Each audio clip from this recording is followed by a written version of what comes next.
The secret behind the white paper is by Baziga, a workplace culture strategist who is based in Sweden and worked tirelessly along with our team to bring this amazing event to life.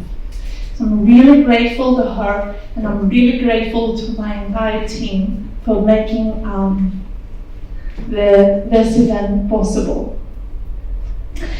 Also, I'm really grateful for seeing many familiar faces here, with many of you we have met before. We have worked on some projects and some partnerships, and it's really, really lovely to see you here tonight. But of course, there are some of you who don't know me, so let me introduce myself. My name is Alexandra. I'm the CEO and founder of Oxyzn and Urban Yoga Lab, and I will be your host this evening. So, hybrid working, because today is all about hybrid working, right? So, it's here to stay. And although it has its perks, we all know the amazing perks of working from home, there are some challenges too. We see many employees are struggling with digital addiction, burnout, loneliness. These are just a few of the challenges. So this topic, hybrid kind of work and employee well-being, is one of my most favorite topics, and it's a topic kind of very dear to my heart, simply because not quite long ago, I was in a quite different kind of world. I used to work as a PR executive in a PR agency here in London, and my life was quite different. So, to some people, I appear to be ambitious, career-driven, a go-getter. For those who knew me well, however, I wasn't that kind of fulfilled, happy person. I was struggling with chronic stress and anxiety, loneliness, digital addiction, and burnout, which was because of my imposter syndrome kind of tendencies. Now, externally, I was doing great. I was really productive employee, getting coverage from my clients every month, getting awarded the Employee of the Week almost every single month, and I was doing great. But for those who actually knew me better, they knew that I was struggling and I was feeling helpless. So in my 30s, it took me a panic attack. I was at work when this happened. And at that point I resigned, and I embarked on a 2-year journey around the world to access some tools, evidence-based well-being tools to heal myself. And I learned how to, for the very first time, how to embrace my vulnerabilities like never before to truly heal. And now I truly and I strongly believe that employees do not need to go through trauma. They do not need to go through serious mental health issues, through resignation, to find their true purpose. They can find it exactly where they are. They just need access.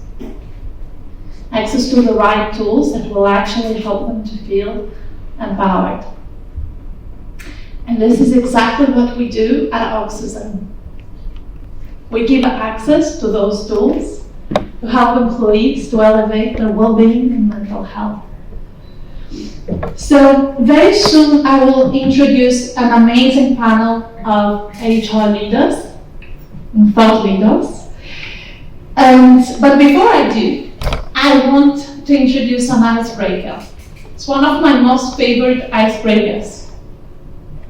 So I want you just to turn to the person right next to you and say one single thing, like, if you were a movie character, who would you be?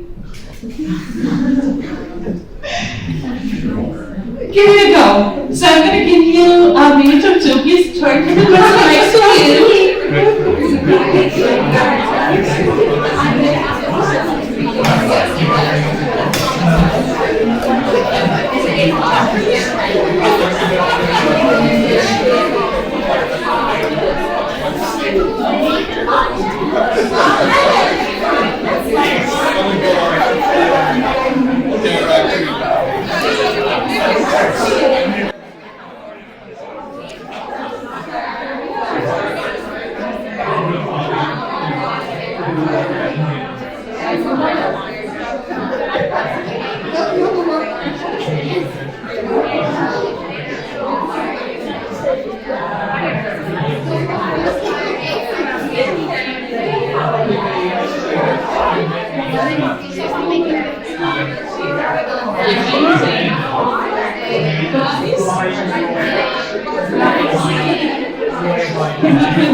So we're going to take a break and we're going to keep the conversation going right after the panel event.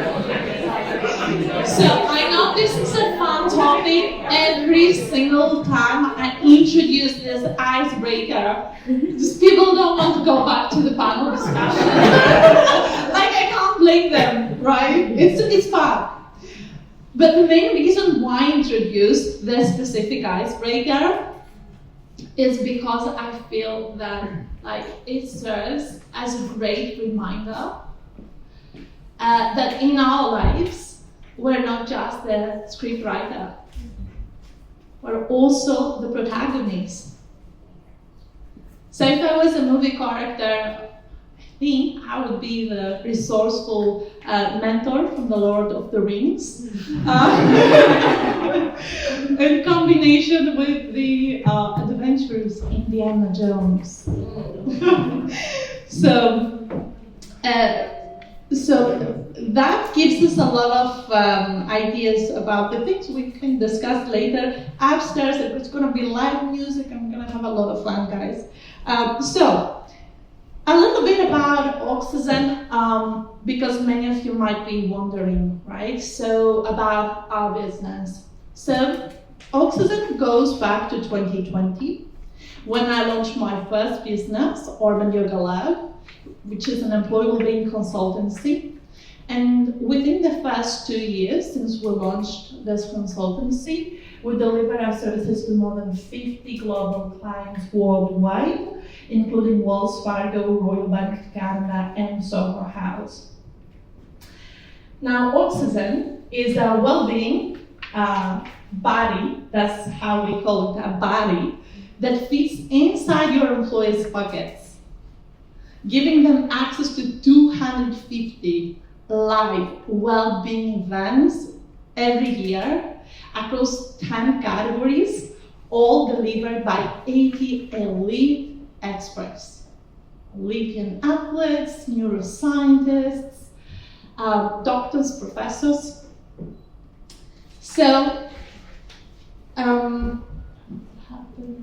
this one? Is it okay? Yeah. So we are ready to see the video. Yeah.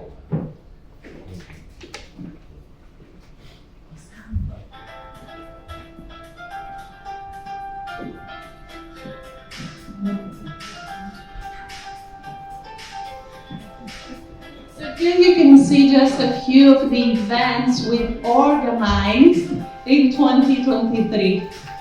Wellness classes, panel talks, webinars, podcasts, and some of our amazing experts are here today, by the way, which is great.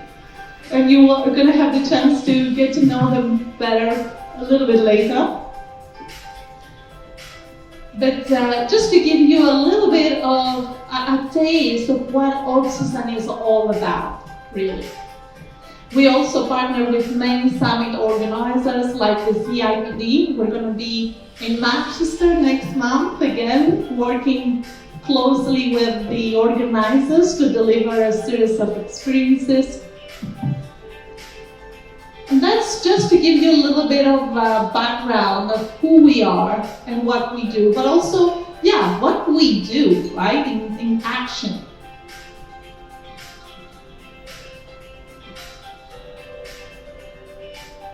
So enough about us. I just wanted to give you a little bit of a background.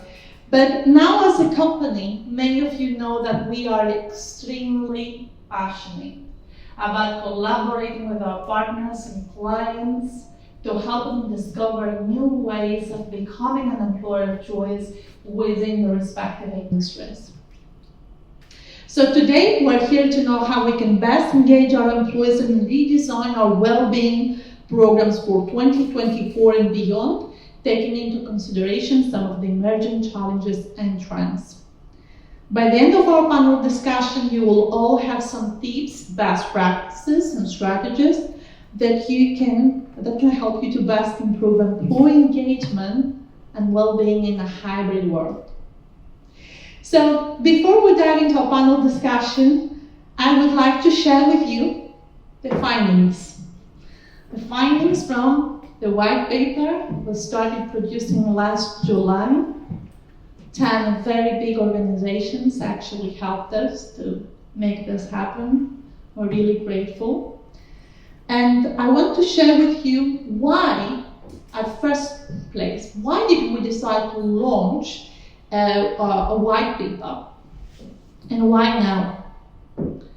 So employee retention is a major challenge. Despite substantial yearly investments in employee engagement, well-being, and DEI, we know that billions are poured into this industry. Employee engagement has remained stagnant. 31% in the US, 23% globally, and a troubling 13% in Europe, according to Gallup's Global Workplace 2023 report. The real issue is that despite available solutions, many companies do not prioritize investing in employee engagement and well-being. Research, including our interviews and market data, reveals that only 3 out of 10 organizations regularly conduct employee well-being surveys.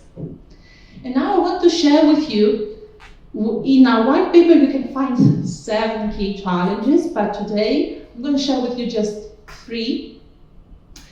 And those challenges, I would like to talk about the multi-generational kind of challenge, where we have many generations in the workplace which are struggling with kind of understanding each other.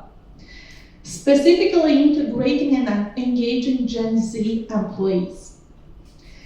This suggests that when it comes to the employee engagement and well-being initiatives, organizations need to employ a more personalized approach. It's essential to acknowledge that one size doesn't fit all. And so with the arrival of Gen Z employees in many organizations, leadership styles and performance measurement expectations need to be readjusted. Each generation requires a tailored approach. And as already noted, our interviews have also highlighted the differences in employee experience for different generations in the workplace. The second challenge is about lack of engagement. Despite the many efforts organizations have made over the years, they keep reporting low attendance and utilization rates. Not only in their employee engagement, but also in their well-being initiatives. Attendance for activities like lunch and learn have just attract no more than 1%. And while participation in learning and development platforms averaged 25%. The most popular webinars attract around 65% attendance, and events featuring the CEO or senior leaders within the organization, so up to 95% engagement and attendance. So this underscores the vital role that leaders play in modeling positive behaviors and actively engaging employees in well-being initiatives. The last challenge I want to share with you is lack of understanding the impact of business investment in employee well-being. Kind of shocking. Our research has revealed a significant gap in acquiring reliable and effective business intelligence concerning employee mental well-being. A mere 2 out of 10 respondents mentioned having an employee well-being platform deployed for the workforce. Yet they couldn't pinpoint key insights offered by these platforms. Furthermore, all the respondents displayed little or no experience and capability in measuring the impact of their employee engagement and well-being programs. It's a known fact that without measurement, improvement is challenging. So, raise your hand if any of those challenges resonate with you. So we spoke about multi-generational gap, lack of engagement, lack of visibility in terms of the business intelligence. And yes, these challenges are really, really significant for many organizations we work with. And I feel like the one thing to summarize from this is that no matter where your employees work from, communication and connection are critical to help them feel like they're part of the same community. And now, fortunately, we have this evening an amazing panel of well-being experts and senior leaders ready to dive into these subjects and provide you with practical advice, shortcuts, and effective strategies that you can implement right away. So without further ado, please let me introduce you to our 4 speakers for today. So please, and let's give an applause for our lovely speaker, Alozie.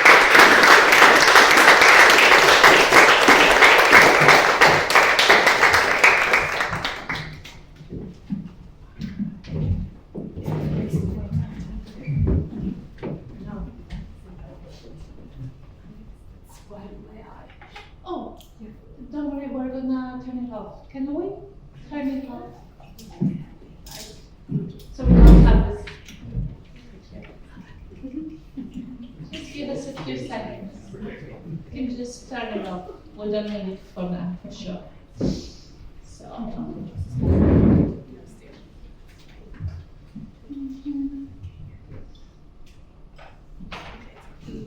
Is it better now? Awesome. Cool. So, so let me first of all introduce our speakers, starting from the left, my left, moving to the right. So we're going to start with Katie. Katie Allen is a specialist inclusion coach, a TEDx speaker. Highly recommend you to watch her recent TEDx. It's just amazing. And a host of the Speaking of Inclusion podcast. With decades of experience in people and culture and commercial leadership positions, Katie is now on a mission to make inclusive leadership a key skill in every workplace. She also enjoys karaoke, but is sadly not blessed with the voice to match her enthusiasm. Applies to me as well. So is very much looking forward to the day that karaoke bars offer a lip sync battle option instead. So welcome, Katie. Katie, it's so lovely to have you.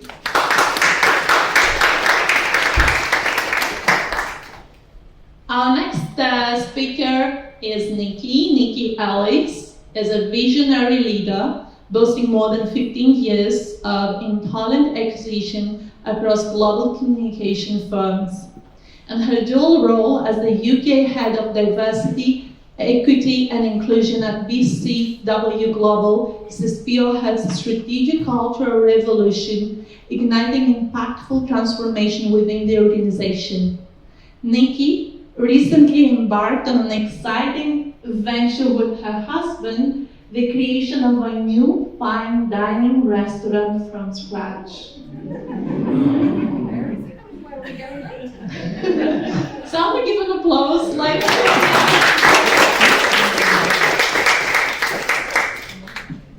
Our next speaker is Yvonne Alozie, is a diversity and inclusion expert, organizational psychologist, and performance coach.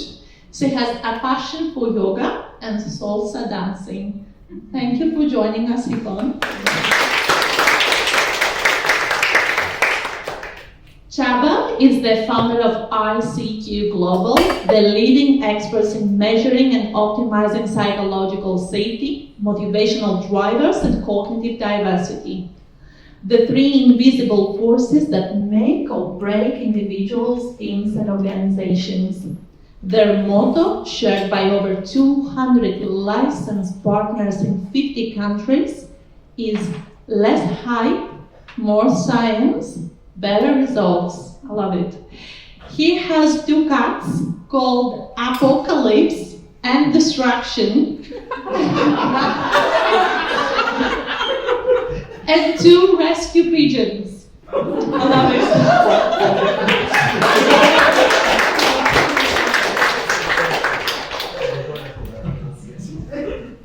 I would like to thank our lovely speakers because they accepted my challenge to share something interesting but also funny about themselves, and that takes courage.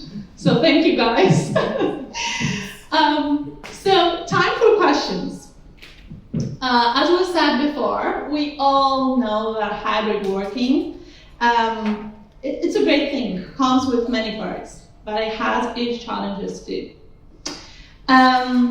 And personally, myself, when I spend too many consecutive days working from home, I end up feeling distracted by my fridge, Netflix, YouTube, or drained. Okay? So, raise your hand, guys, if you ever feel this way working from home. Okay, so I'm not the only one. It feels much better now. So, I'd like to invite you, I'd like to invite our lovely audience, just turn to the person next to you, share one challenge that you experience, you face when working from home. Let's be honest. Let's have this conversation.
Oh, one.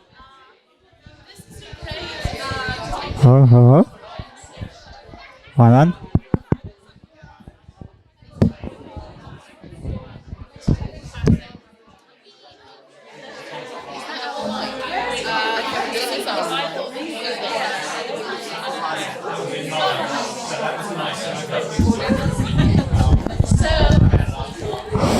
Yours?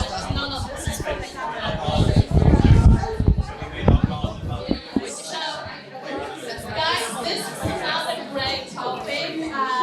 That's another great topic to have a conversation later on. It's one of my favorite topics because most employers I have some conversations. They tell me like, oh, you know what, employees are so productive now, working from home. But then, because of the programs we deliver, I end up talking with employees themselves, and many of them, they actually say, you know what, I don't feel that much productive working from home. And especially those who are extroverts, they feel kind of isolated. And the human barriers are not judged, so that's another thing. So my question to the panel is, how can we keep employees happy and healthy in a hybrid workplace? And I'm gonna start with Yvonne. Yvonne, I'd be very, very much interested to hear your thoughts on this. And more specifically, to touch on how employees can lead a balanced life within a hybrid working environment. Interesting. Does this work? Oh, I think my voice is okay. Okay. Thank you. Hello. Okay. Oh, I was not expecting to start up this panel. But yeah, you threw me right into it. Yeah, you put me on the spot. But so my first stint at working remotely fully for a remote company was in 2020 in the heat of the pandemic. I never got to meet my colleagues, and I wasn't with that company for a year and a half, and I never met my colleagues in person. And it was so isolating, but not because I'm extroverted, but I never got any form of connection with my colleagues, and I didn't understand what was going on.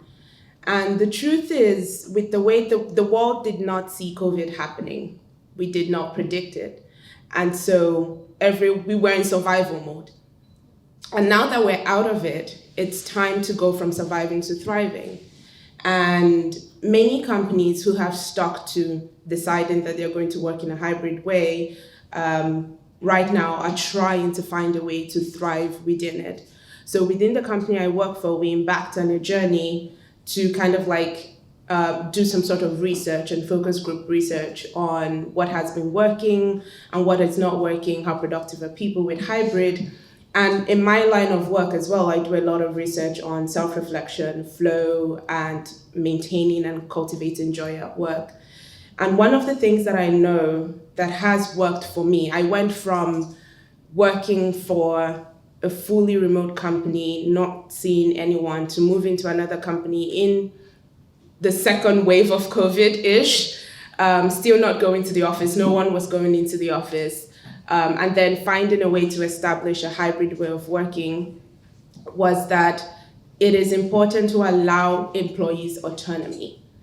And that's the one thing that's worked so well for me right now. I still work hybrid. I go to the office 2 days a week, but I choose. So yes, it's somewhere in my contract that I have to go to the office at least 3 times a week, but there's a level of discretion allowed myself and my manager to kind of like think through what that looks like. And from a lot of research, that level of autonomy is important, especially to people. When you do like a scarf profiling of people, there are some people that autonomy ranks the most for them. And the brain does not, the brain can't distinguish between physical threat and social threat. The same way a bull charging at you, the way the brain is going to react when the bull is charging at you is the way the brain is going to react when it perceives a social threat. And so if autonomy is one of the biggest things for you and it feels like someone is trying to take that away from you, you're going to feel very insecure. And being insecure just means you're going to make lots of mistakes. You're going to exaggerate things. That's not your finest moment. And we've all had our not so finest moments. And so that's the one place you don't want to put your employees in. You don't want to put them in a place where it feels like you're taking that autonomy away from them.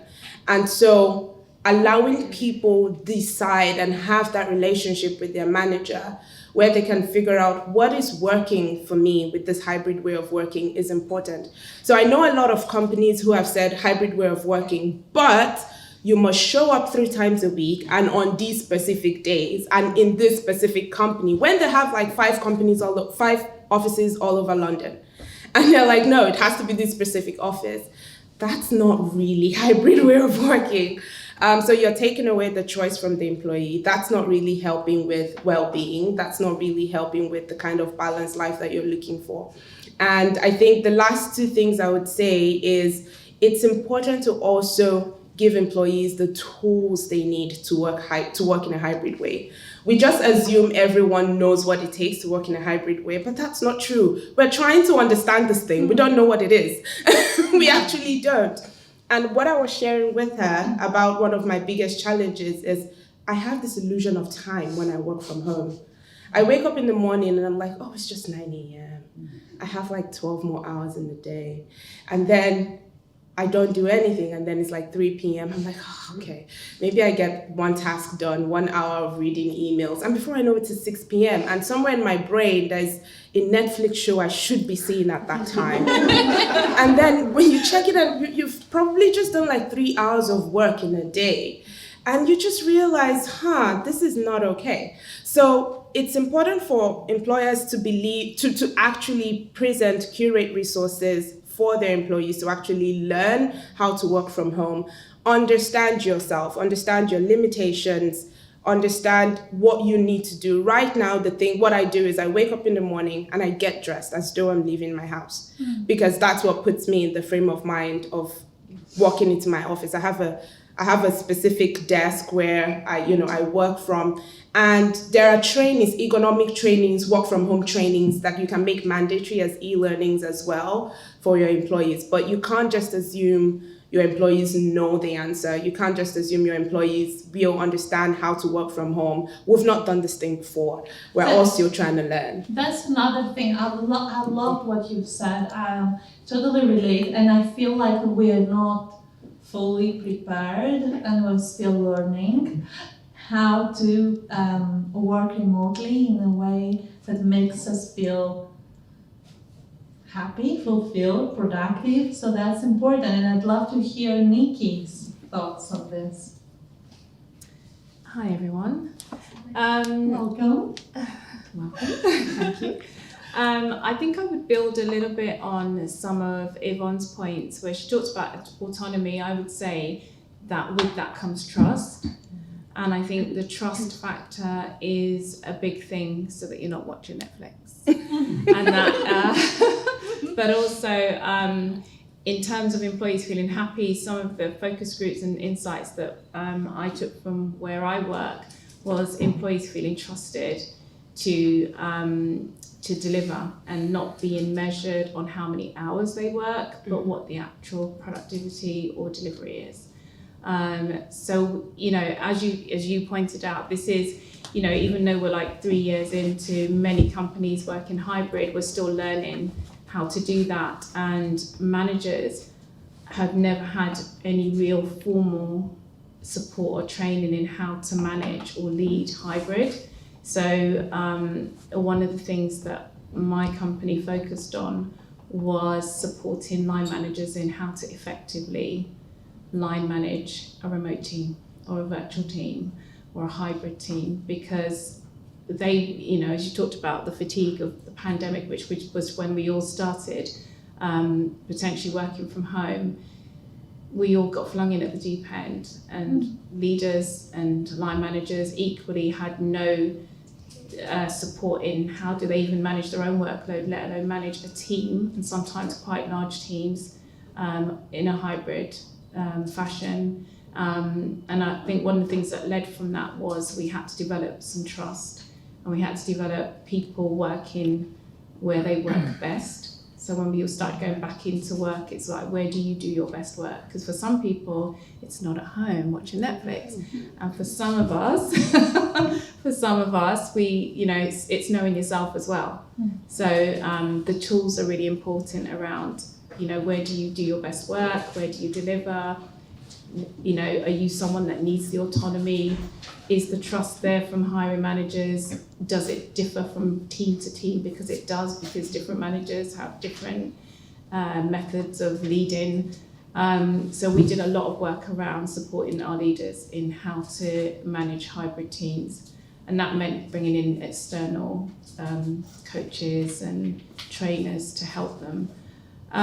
But in terms of your question of how do you find happiness, or how do companies help their employees to be happy and healthy, I think that we all had to look at our wellbeing programs and had to make some shifts and adjustments and be open to really what people needed. Suddenly, employees were more responsible for their employees' well-being, and mental health particularly came high on that list. And we had to really adjust the things that we made available, the tools, the support systems in our employee assistance programs. And we constantly had to look and shift on that, because the pandemic came, then we had the cost of living crisis, then we had wars. There's just so many triggers that affect people's happiness and mental health. So, some of the adjustments we made were adding things like financial well-being to our benefits and legal support, because surprisingly or not surprisingly, out of the pandemic, relationships broke up. People needed legal advice, people needed counselling for their children. So we started adding those types of benefits to our wellbeing program. And I think, you can't find a solution for everybody's situation, but I think listening and being open is really key to trying to address, most of the issues or some of the issues. And it doesn't end, it's kind of a learning. Wow, Nicci, that was, I really loved what you said about actually expanding your offerings now, because you identified that there is a need, and that sounds to me like you're actually listening to your employees' needs, their true needs. And I want to ask Katie. Katie, I'd love to hear your thoughts on hybrid working and being happy and productive. Yeah. So what I'm kind of itching to say, because these are some excellent points that we're already making here, but one thing I'm also conscious of when I work with my clients and looking to the audience there, we're a room full of people professionals, HR professionals, we work in this field and we're kind of engaging with this, but we're also employees too, and this means us too. And something that I'm often finding is the emphasis gets placed on how are we taking care of our people, how are we taking care of everybody else. And my question is actually, how are you stopping and taking care of yourself and your happiness and your well-being? And are you engaging with all of the tools that you're providing that make everybody else's lives a little bit more bearable?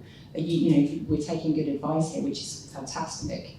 But are you doing it for yourselves too? That would be my question, because I think you guys are the people that I work with all the time, and sometimes we forget about ourselves. Wow, you just spoke to my heart.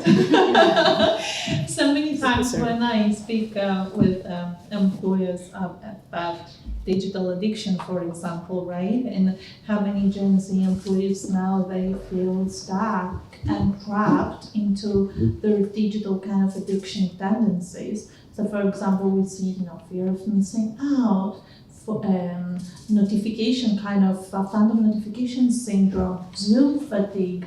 All those challenges are new challenges, and so many times working with our experts at Oxyzn, I find myself learning new things about this world, of how to navigate this world myself, right? Because so many times I have this tendency to keep checking and be like, where does this I do it too. I'm terrible. I'm that person that gets hyper-focused and it's like 7, 8 o'clock at night and I'm like, it was 2 p.m. a minute ago. Yeah. I go the other way. I miss all the Netflix. So it's beautiful what you said, because it starts with us first, right?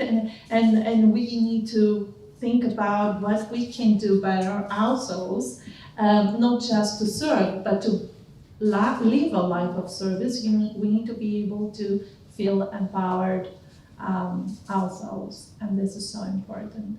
So I'm gonna ask Csaba to share your thoughts, your views on how employees can stay happy and healthy working remotely. What would you suggest?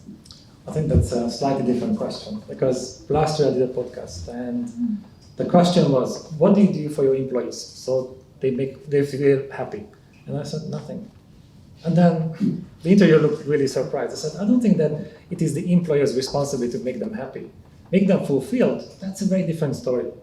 Because that's about the business. Because often the problem is that if the destination is non-existent or too vague, it's very difficult to plan a journey. It's very difficult to take enough of something that almost works. And we keep doing that. So we have to focus on fulfillment. And it is true that we cannot motivate anyone. Technically, that's not possible. But if we know what people want, what drives them, then we can create that environment around them, and people can motivate themselves. But that's also the challenge. Because when you ask people what they need, they don't know. They know what they don't want, or they're really clear about that. But what they need instead, often we have no idea. And a lot of people complain when they go to the office.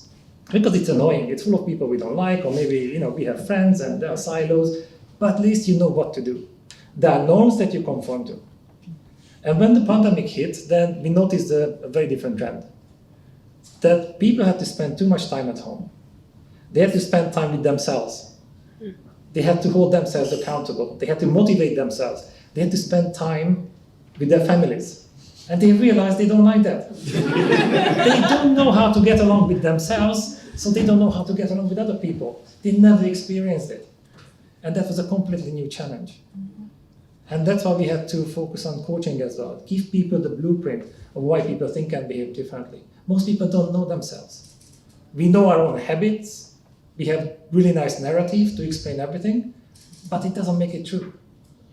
So the more you understand yourself, the more you understand other people, the easier it is, because the less stress you experience. And we have to give people back the agency. So instead of waiting, make me happy, no.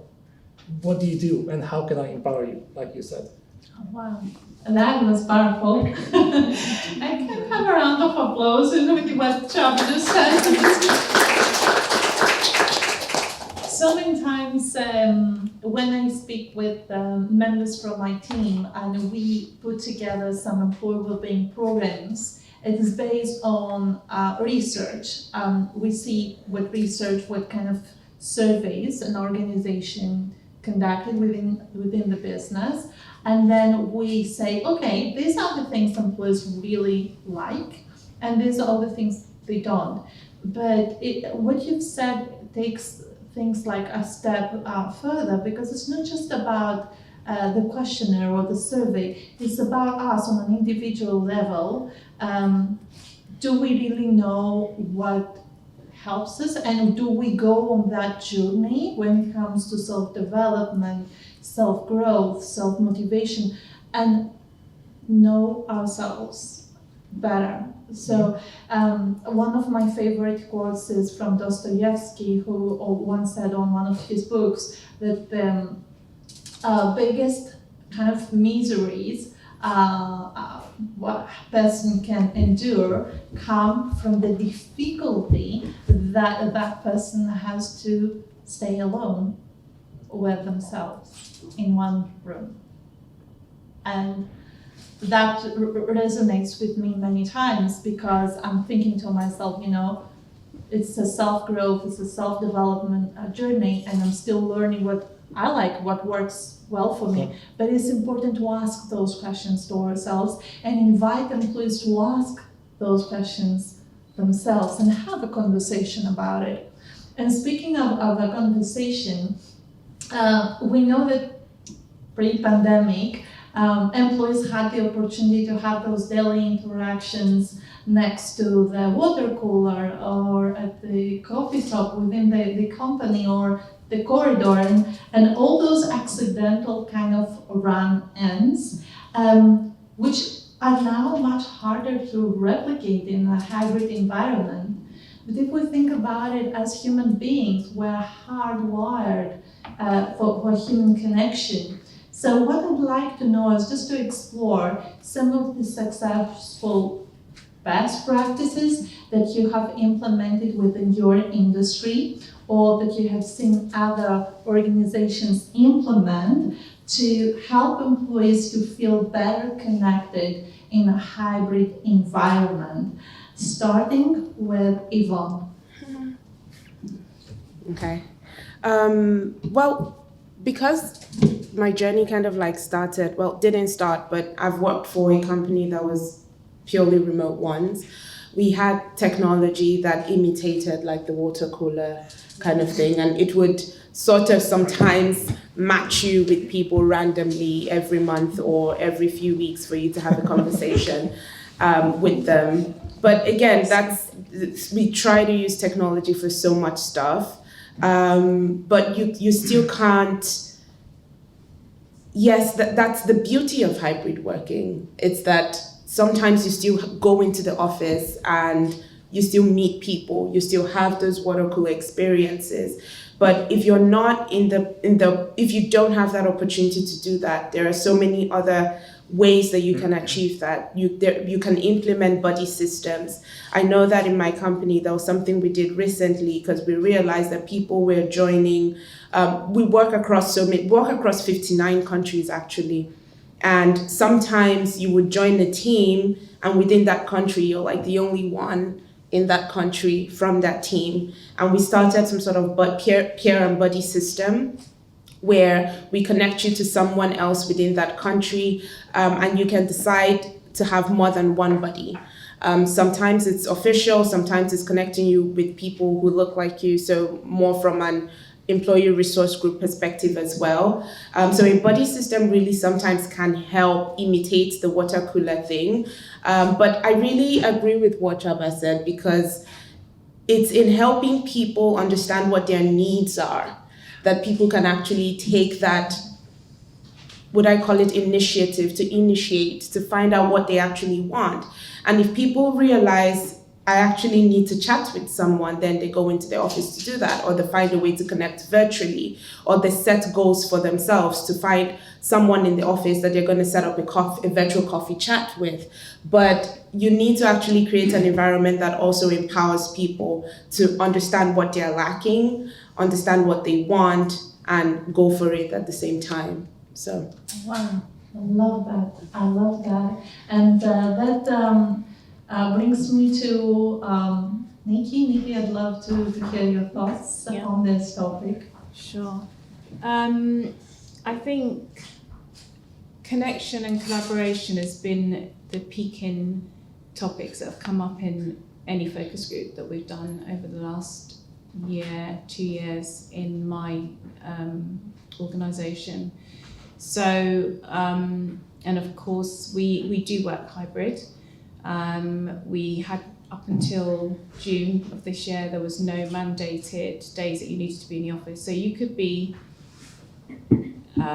some people could essentially be virtually 100% remote if they so choose. And of course, during the pandemic, we also brought people into the business that didn't work in London or didn't live in London.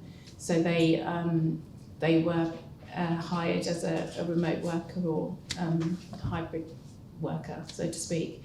And I think one of the things, touching on what both of you said, is about the human connection. So we have done a lot of things that can be done digitally or virtually for people to connect. The buddy system, the coffee connections with people outside of your team, because people joined and no one knew who they were. While you would all see someone in the office and wonder who they were, you might introduce yourself, but there were people that we realised had completely fallen below the radar because they joined virtually or when we were working remotely, so no one knew who they were, only people within their team. So we did things like coffee connections, we did the buddy system, we did a few more, we did speed networking, we did, these are all still very virtual things, so don't help with the connection. We also did something globally called Let's Move. So this is a wellbeing we have a wellbeing platform that we use, and actually it's kind of formed around a competition around getting people energized. For all the fitness people that like the fitness, they can tap into their Fitbit and all the different things, and it's a competition of how many steps you make in a month. Or even if that's not your thing, how many meditation hours you do. So there were so many different things. So we've done a lot around how people can connect virtually, but it still was not, the feedback just kept coming back. We're not doing enough in-person socials, we're not doing enough connection and collaboration. So in June, we mandated that people be back in the office 2 days a week. And it's funny because that's what people asked for. They asked for collaboration and connection, and you can't do that effectively virtually. You can do it to a certain extent. And then there was protest at the 2 days mandate. Oh my God. So, you know, to the point, it's like, you know, you can't, we can't find solutions for everything. And I think it's, you know, you've got to meet people where they are. It's like, you want connection and collaboration, come into the office, because that's where you're going to get that. But what we do is we ask the teams or the team leaders to have days that they have designated team days that they come in. They can choose a day with the teams, what suits people. And that day is not a day to come in and have meetings. It's not a day that you come in and you head down working. It's a collaboration day. So it's an update day. It's a non-work, how is everybody day, do something fun day. So every other week, each team does that, because that is a way for them to connect and collaborate, but not necessarily coming in the office just to work. So there's no expectation of, we try to schedule less meetings on that day, or no meetings that aren't necessary, so that people can actually connect with their team members, go out for lunch, they do an eat together thing. So I think it's a tricky one in terms of, you know, people want it, but even though we only got mandated 2 days, there was I cannot even begin to tell you the barrage of messages that came, that it was going to affect people's lives and their mental health, because even though it says in their contract they're meant to be in the office 5 days a week, it didn't stop. So I think, you know, it's a difficult one. You just have to be willing to shift and pivot and see and follow the insights. And it's like, this is what you asked for. We're providing a platform for that. We do socials on the days that people come in deliberately, so that people can do some socializing. We give lunch vouchers so that people can have lunch together. So because people talked about, well, if I'm at home, I don't have the cost of lunch and the cost of living crisis, so we give lunch vouchers. So you come in, get a lunch voucher, you can spend it in the restaurant upstairs, you can spend it in the canteen downstairs, you can have lunch together. Oh, wow. We even provide transportation. That's Look, Nicci, it seems to me like you do a lot within the organization. You do a phenomenal work.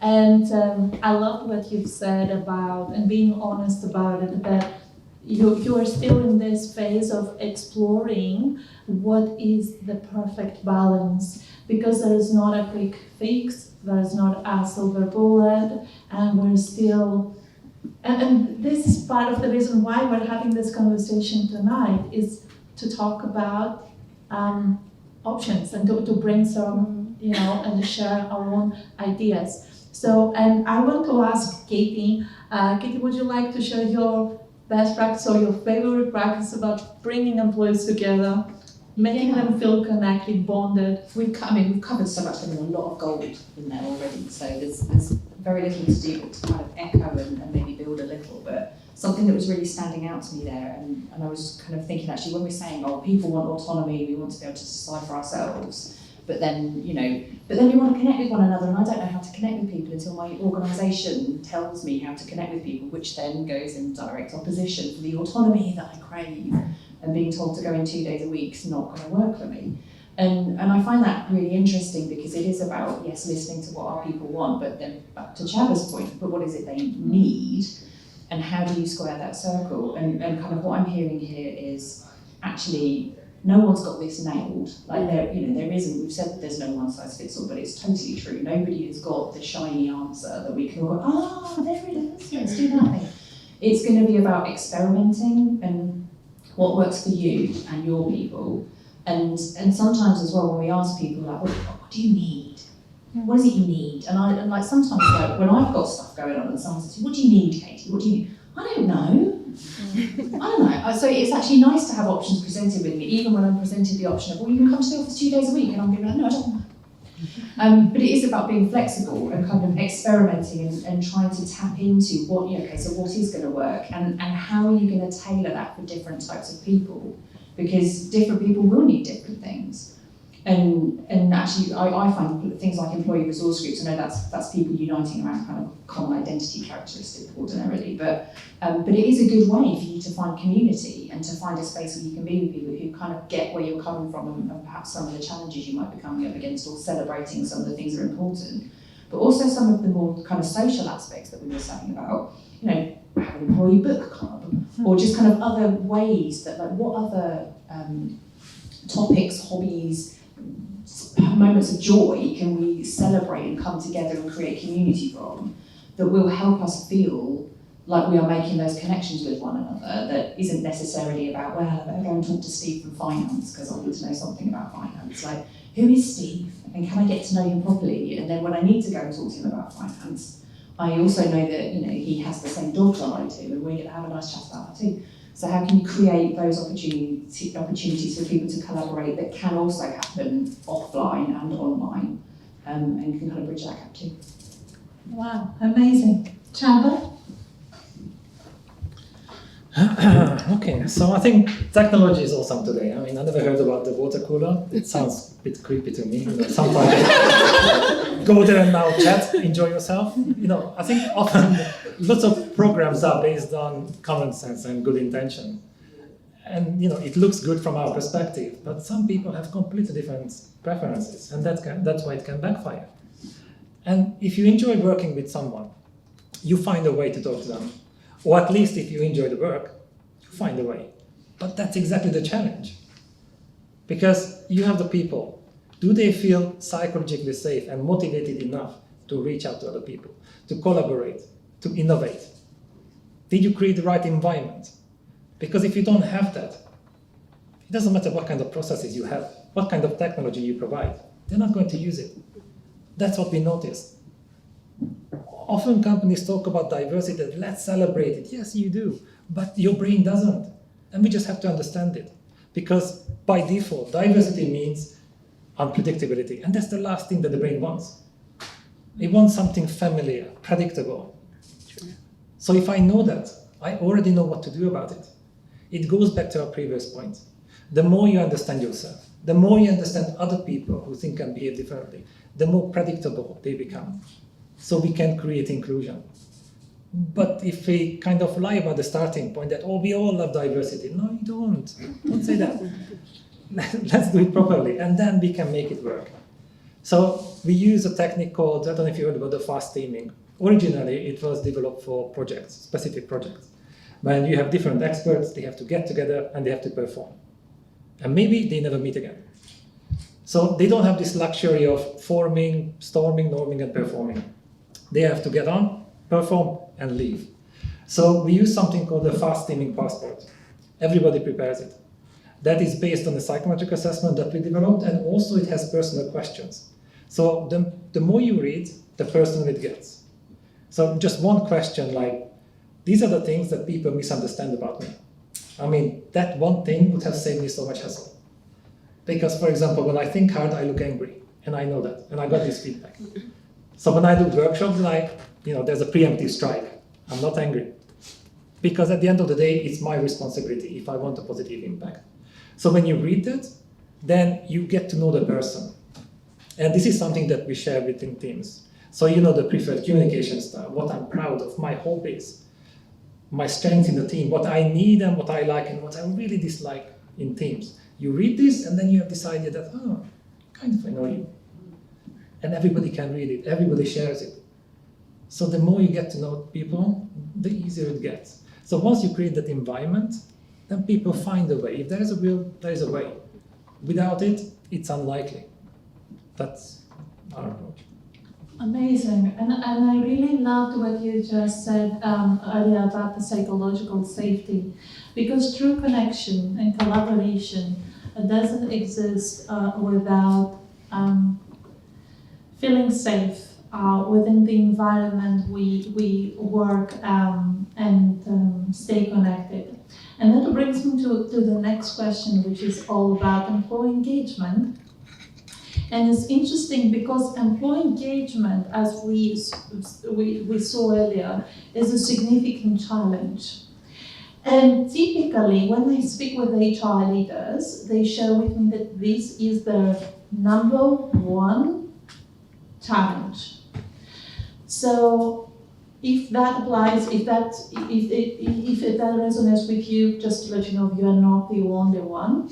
And in fact, I was reading a report the other day by Gallup, which actually shows that the UK ranks 33rd out of 38 countries in employee engagement, with only 10% of UK employees being engaged.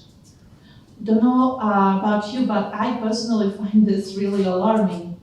So the great majority within our organization of people who are quite quitting or they're completely disengaged, 9 out of 10. So when it comes to this challenge, what are some of the primary strategies for boosting employee engagement within a hybrid work environment? Yvonne, could I ask you to provide your take here? Oh, well, I'm about to give a bit of a different take. So the organization I work for, we have only about 2% of our workforce in the UK. So our data does not completely align with that. We have quite linking hybrid working to the engagement of our employees has been we've seen like a positive uptake, basically. But that could also do with the markets that we operate in. We operate largely in Asia, for example. We operate largely in Africa as well. And the culture there is different. Their own hybrid way of working is also kind of like new to them, and they love it and it's embraced. And it hasn't really tanked their productivity as much as we think. But when we did the focus groups that we did, we went a little bit deeper to find out why. And to them, hybrid way of working was a blessing. And to them, it was like, wow, this is such a good benefit. And it's like, oh my goodness, so I can actually work from home 3 days a week. I can be with my family this longer. I can actually be a present dad or a present mom or a present parent or a present partner. Why do I need, I would definitely give a lot, basically, to keep my job because this is a great opportunity. And I'll give a very personal example. During the pandemic, my brother had his first child and he was working from home and he was such an engaged dad. He loved every second of it.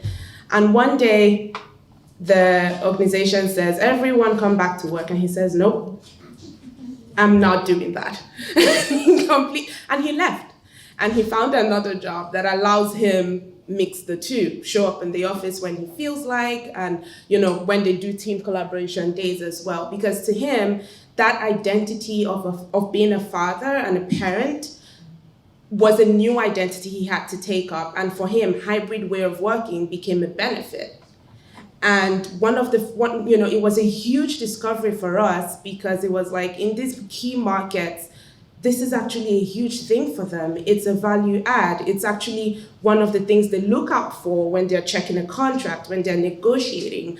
Please, I need this because I'm not used to showing up this way with this part of my identity. I'm not used to showing up this way for my family, but hybrid way of working allows me to do that. So please, I need this. And so it was such a huge thing for us. And so we had to start working. One of the action items we set up was working with people managers to help them even learn how to be better managers, better people managers, just like you mentioned, manage their remote teams better, keep that engagement optimal. But the one thing I do agree is that generally, globally, across all our markets, we still see very low engagement with events. We still see that. And so we used to get higher engagement when people used to come to the office with all sorts of events. But we're still really struggling with low engagement when it comes to events. But when it comes to productivity and being engaged in the role, outside of the UK, we've seen some positive uptake. Well, the only event that people show up to is when the CEO is speaking, and I don't know why. When the CEO is speaking, everyone is like, okay, let's go hear what Bill has to say. But sorry. I wonder if it's because people always focus on people who control their outcomes. Yeah. It's always some of the management when I was working in another role, we did a lot of management training, trying to educate managers that people always look upwards because you control their outcome. When you have power, you don't control necessarily. You have control over other people. Mm-hmm. So I always find it, of course, you go see the CEO or FD. Yeah. They control your pay. They control a lot. Very Whereas true. often the CEO, they'd be like, why? Yeah. It's all about who controls outcomes. I think. That makes sense, and I totally agree with what you said about, there are leaders within the organization who have the power, and as we mentioned earlier, right, many employees within the organization look up to those leaders. They want to hear the solutions, the strategies, the mission, vision, and that's one part of the reason why they want to be more engaged. So, Nicci, how would you personally suggest to boost employee engagement within an organization? I don't have the answer for that one, if I'm honest, because engagement is something we are really struggling with at the moment. It's not, and again, it depends. Like you said, if there's a town hall and the global CEO or the CEO or a regional director is leading that town hall, then the engagement is great. And you're right, it's because they want to hear what they've got to say because they've got the power, they're going to set the strategic direction. And I think employees kind of want to know what's in it for me. It's like, what am I going to get? What's happening? What's new? What's coming? I wondered also, sorry to interrupt, but I wonder if you sound like you've got a very good organisation. The fact that people feel that they can complain quite they can complain about 2 days a week, that they feel open enough to really give you that feedback might mean that they feel quite safe to have a moan, and sometimes you might be doing a lot right that people feel that we will definitely have some time for conversation and questions at the end. Sorry, but because we'll also video record the entire thing, that's why I'm interrupting. I'm so sorry about that. So Nicci, back to you. Yeah, so as I was saying, there would be some instances where engagement is high.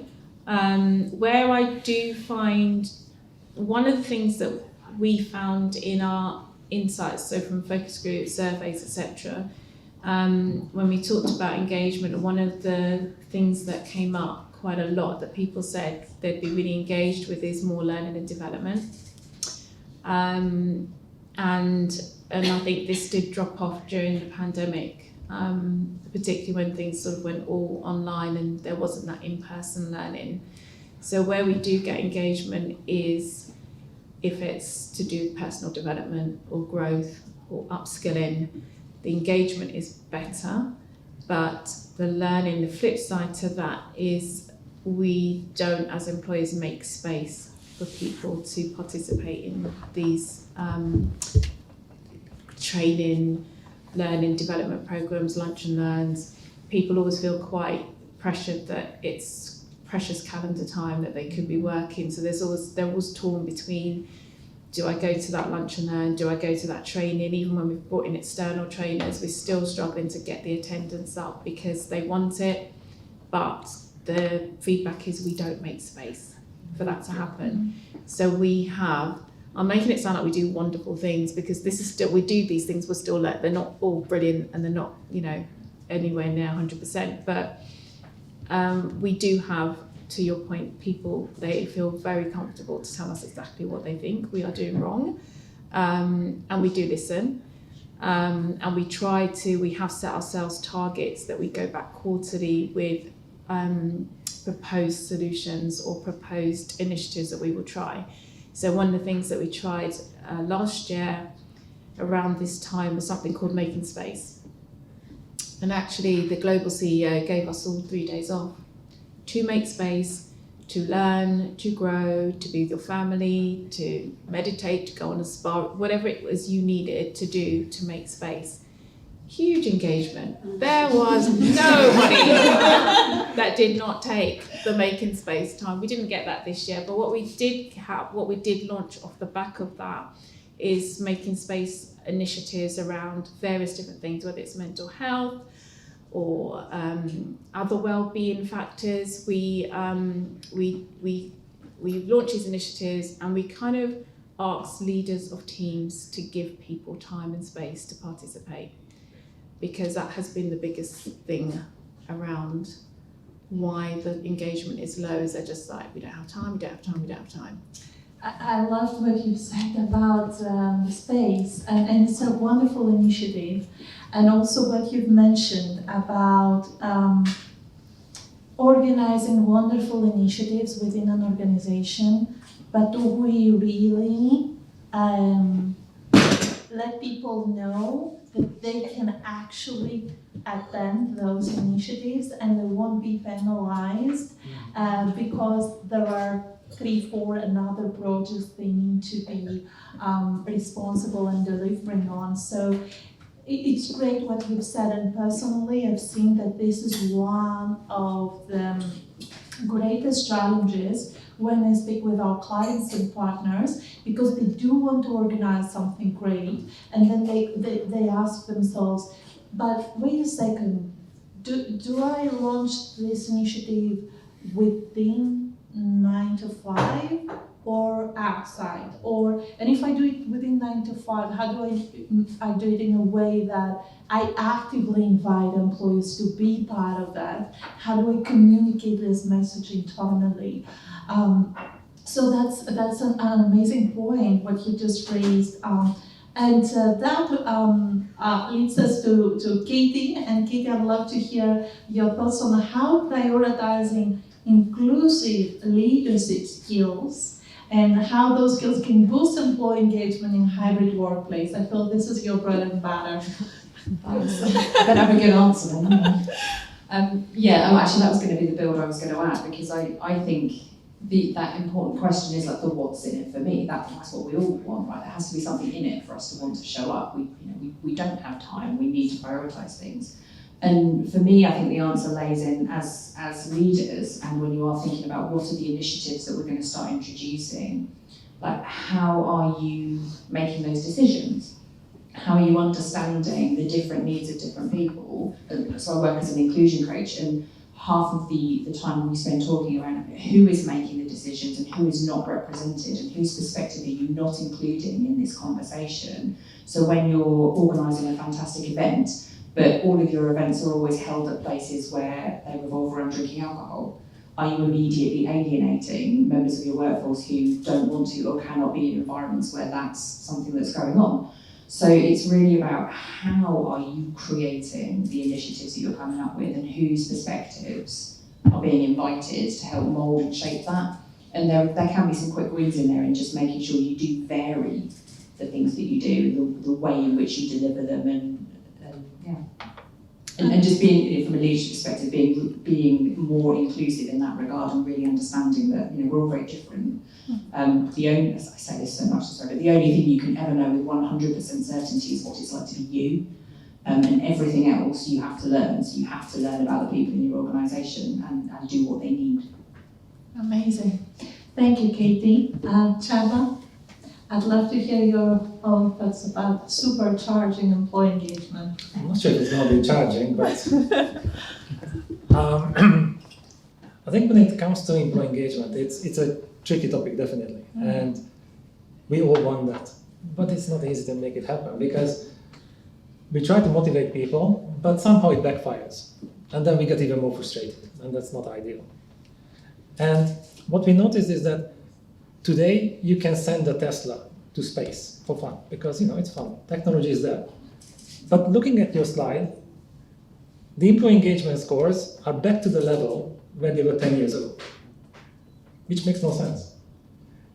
And there are two main reasons for that, what we noticed. One is that most of the companies use outdated and incomplete solutions. So in Stephen Covey's latest book, there was a really interesting quote that most of the management and leadership models that companies are using today were created by people who were born just after the American Civil War in the 19th century. So most of those solutions were designed for the challenges of the 50s and 60s, and life completely changed. That time, less than 17% of the value was created by humans. They were seen as a cost to contain. Today, that's more than 90%. But we are using the same ideas, the same best practices. It makes no sense. You're trying to fix a smart TV with tools designed for black and white ones. Yes, you can try it harder, but it's different. You're not going to get the results. That's the problem with that. And the other one is that we get really good at solving problems that are not the real issues. And that goes back to the engagement. Because, yes, companies realize that happy people make more money. That's the foundation. How we package it, that's a different story. And often they give the employees everything. Free lunch, spa treatment, whatever you need, which is great. But when you come back and your colleagues irritate you, you cannot stand the boss, and you hate the customers, you're going to be even more disengaged because you're full and you're clean. That's not the solution. Treating the symptoms instead of a root cause, that's different. Because if you look at the research, 60 to 80% of all problems in a company happen for three reasons: clash of values, clash of personalities, and poor leadership. All three of them stem from the same source: the lack of understanding of why people think and behave differently. So it makes sense to focus on that. And that would be the goal. Otherwise, it's not going to happen. We have to create the right environment. And that would be my take on the employee engagement, because I think that is the foundation. Oh, wow. By listening to you talking, Csaba, I really want to go and check your book. Would you like to share the title of your book with our lovely audience? Well, the title is Uncommon Sense in Unusual Times. That was published in 2020. I didn't know how correct that would be at that time. And that's about the research and the philosophy behind what we do. Because a lot of people rely on common sense. And what is common sense? When people think like you. And we love that. Because we demand it and we praise it. Because you're so smart, you think like me. That's not a real compliment. But that's how the brain was wired. That we want to be efficient and we want to feel safe. And that happens when we hang out with people who are similar to us. But that's why we focus on cognitive diversity. The only layer that has proven benefit in terms of performance. But people think differently. That's exactly where the potential lies, and that is part of it. So if you want a book, feel free to take it. And we will have the opportunity later upstairs to ask you more questions about this book, but I'm conscious of the time. We have less than 10 minutes to end our conversation. So this will be my last question, and I'd like to ask you to be as brief as possible. If there is one actionable tip, advice, that you would like to share on how to make hybrid work more effective, what would that be? And I'll start with Nicci. That caught me off guard. I'm going to steal something. One actionable, I don't know if this is actionable. I think it's really, I think organisations have to be open and they have to be willing to listen and to shift and to pivot a bit. I don't know if that's the solution, but it's certainly, I think, in order to try at least to attempt to keep an engaged and happy, healthy, well-being workforce. I think there's a lot of listening and shifting that happens because there isn't. I think we all have to accept there isn't a solution or one solution. So often it's looking at many and sort of shifting around and figuring out what do people. I mean, this contradicts what you said. What do people want? They don't know what they want. That is true. But at least trying to give them what they say they want. That's it. So Katie, when it comes to make hybrid working work more effective, we know, as we said before, one size doesn't fit all, but how would you help HR leaders to get this right? Well, I mean, I'm going to pretty much echo what Nicci said there as well, because for me, it's about getting rid of binary thinking. It's not about good and bad, right and wrong. It's about agility. It's about flexibility. So, experiment. Don't think like we have to polish this until it's perfect and then we shall roll it out to everybody and they will celebrate and we'll have joy. It's not going to work like that. So, good enough is good enough. Get something off the ground. Have a go, try it, get feedback. If it doesn't work, chuck it, start something else. And if it does work, try to find out what is it that people like about it. And the same if they don't, what is it they didn't like about it? Reiterate, experiment, and really, do your best to kind of build the plane while you're flying, so to speak. Like, try things and don't consider things a failure. Nothing's a failure. Everything's learning. Fail fast and experiment.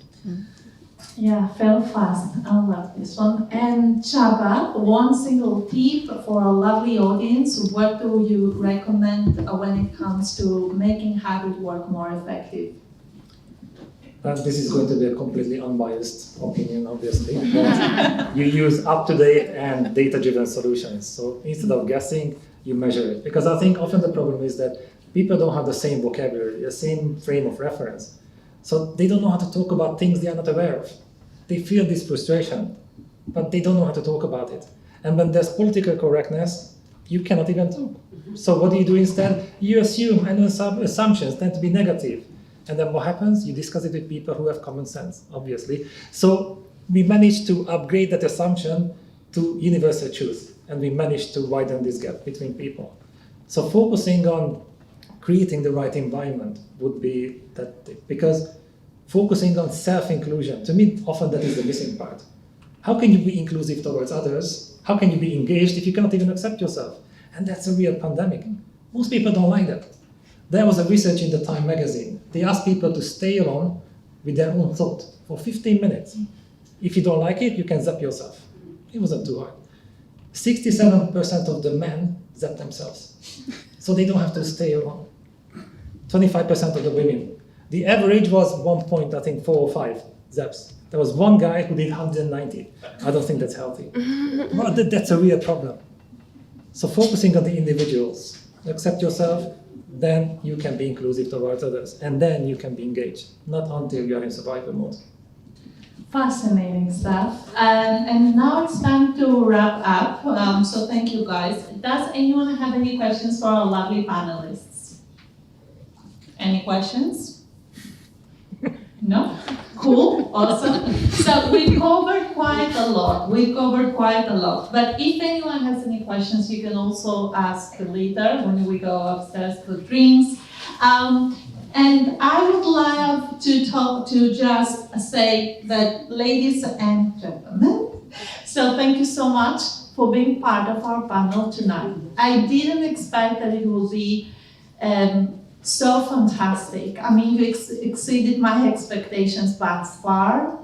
I'm humbled and I'm thrilled that I was your host this evening, and I was able to share thoughts and hear your thoughts and your best practices.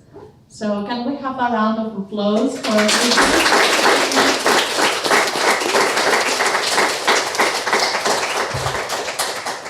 And now, at the end, for those who are here, but also for those who will see the replay later, I have an announcement to make.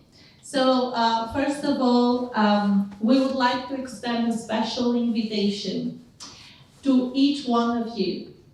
In case you haven't already planned your 2024 employee wellbeing strategy, don't worry, we've got you covered. And as you know already, we've just released our white paper. So we would be thrilled to have, a one-on-one with each one of you and talk and discuss a little bit about our key findings. And also, of course, to share innovations shaping the future of work. To access the white paper, to book a meeting with us, please feel free to book on the QR code that is on your flyers. And I want to say that during this call, I will answer your questions and explore any insights that can benefit your organization. Now, I want to give massive thanks to Home Ground. You will find a flyer, which is an amazing flyer because it's a day pass where you can come back to Home Ground any day you like and work from here or spend the day here, up to you. And I want to say big thanks to Baiba Ziga, because thanks to her, some of you know her already. This is an amazing DEI expert. She has been a UN delegate. She used to work in NASA as well, and now she's part of our amazing team, and I'm so proud of her, and I'm so humbled to be working with her. So I want to give special thanks to her because she produced this white paper, and she's amazing. But I also want to give special thanks to my lovely team.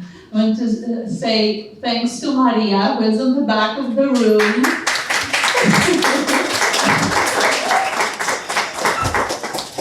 To Denise, Pritza, Tammy, and Nicholas. And I want to say big thanks because without my team, nothing would be possible. I feel blessed, I feel lucky, and it feels special to work with special people. That's all I want to say. So I hope you all enjoyed the panel discussion. Just last round of applause for our lovely speakers.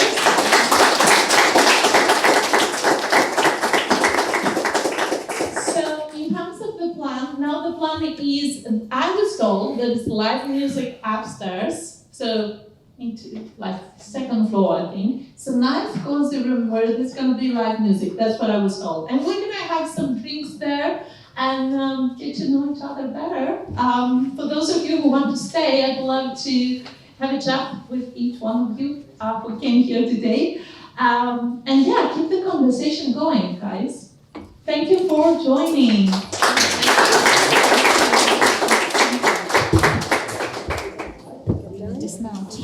Yeah, it's such a high chair.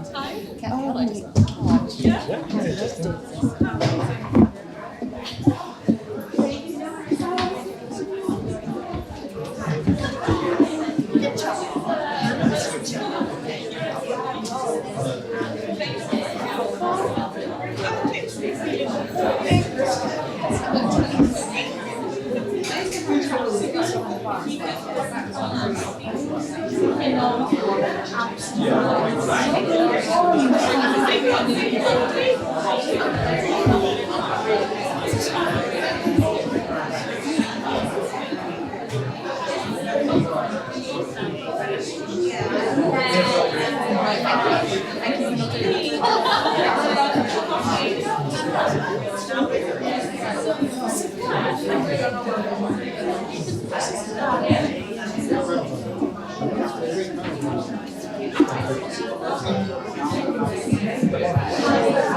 Yes.